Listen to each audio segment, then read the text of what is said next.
দুনিয়া বলতে আসলে কি বোঝায়? অনেকে মনে করে নামাজ, রোজা, জিকির, আজকার ইত্যাদি হইল দিনের কাজ, আর রাজনীতি, অর্থনীতি, চাকরি বাকরি, ব্যবসা বাণিজ্য, আয় উপার্জন ইত্যাদি হইল দুনিয়ার কাজ।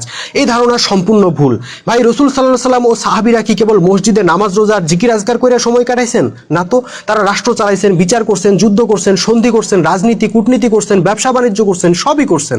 তাইলে সাহাবীরা কি সারা জীবন দুনিয়া নিয়ে পড়েছিলেন? কখনোই না। আসলে বিষয়টা হলো দুনিয়া শব্দের অর্থটাই আমরা অনেকে বুঝি না। দেখেন, মুমিনদের জীবনে একটাই লক্ষ্য আল্লাহ নির্ধারণ করে দিয়েছেন, সেটা হলো সারা পৃথিবীতে আল্লাহর দ্বীন প্রতিষ্ঠা করা। এখন এই দ্বীন প্রতিষ্ঠার সংগ্রামে একজন মুমিনের সামনে যেটাই বাধা হয়ে দাঁড়াবে সেটাই হবে তার জন্য দুনিয়া। বিষয়টা কিন্তু খুবই সিম্পল।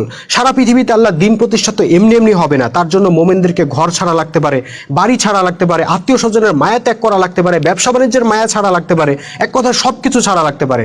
যেমন একজন মুমিনের স্ত্রী যদি এমন হয় যে তার স্বামীকে আল্লাহর রাস্তায় উৎসর্গ করতে চায় না, দ্বীন প্রতিষ্ঠার সংগ্রামে যাইতে দিতে চায় না, তাইলে সেই স্ত্রী হবে সেই স্বামীর জন্য দুনিয়া, তাকে ছাড়তে হবে। একইভাবে একজন পিতা যদি তার সন্তানকে দ্বীন প্রতিষ্ঠার সংগ্রামে বাধা দেয়, তাইলে সেই পিতা হবে ওই সন্তানের জন্য দুনিয়া। সুতরাং দুনিয়া কোনো ধরাবান্ধা জিনিস নয়। আল্লাহর দ্বীন প্রতিষ্ঠার জন্য যেটাই বাধা হয়ে দাঁড়াবে সেটাই ওই ব্যক্তির জন্য দুনিয়া। মুমিনের উচিত হবে সেই দুনিয়ার উপরে আল্লাহর দ্বীনকে প্রাধান্য দেওয়া।